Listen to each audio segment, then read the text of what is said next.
Au moment de la retraite, ce seront des retraités pauvres s'ils n'ont pas cotisé assez pour se constituer des droits à retraite.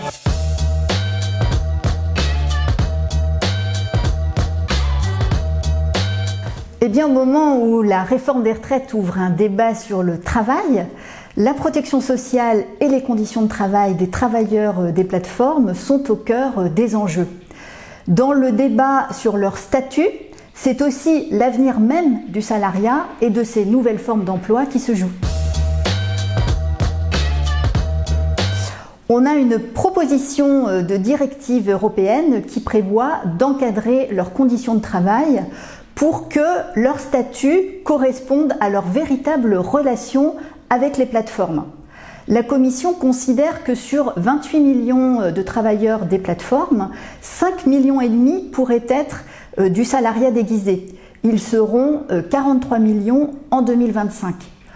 La Commission a donc prévu une présomption de salariat qui a été encore renforcée par un récent vote des eurodéputés, avec donc un statut aujourd'hui très protecteur dans cette proposition de texte pour les travailleurs des plateformes. Mais tout n'est pas joué car les positions divergent au Conseil de l'UE qui va maintenant examiner le texte. Alors la France a une approche très spécifique, non par le statut mais par les droits. Si on veut faire un parallèle, c'est cette approche qui a présidé au compte carrière qui est utilisé dans le droit à l'information sur la retraite qui permet de suivre tout au long de sa carrière l'acquisition de droits à retraite. La réforme des retraites qui avait été engagée sous le premier quinquennat Macron capitalisait sur cette logique de compte alimenté par des points et aussi sur le rapprochement des régimes qui était en marche avec notamment l'intégration du régime social des indépendants dans le régime général de sécurité sociale qui est effectif depuis 2020. Mais tous les indépendants et en particulier ceux qui cotisent peu sont loin d'avoir les mêmes droits que les salariés. Alors, ces travailleurs des plateformes, ce sont très majoritairement des micro-entrepreneurs, qui est un statut tout à fait particulier au sein des indépendants. Ils vont avoir une couverture maladie, en tout état de cause par la PUMa. Ils vont pouvoir cotiser volontairement à l'assurance donc qui les protège contre les accidents du travail. Et puis, en matière de retraite, il faut qu'ils atteignent un certain chiffre d'affaires pour que leur cotisation génère des droits à retraite. Évidemment, la retraite, c'est un horizon éloigné de leurs préoccupations et souvent de leur capacité financière.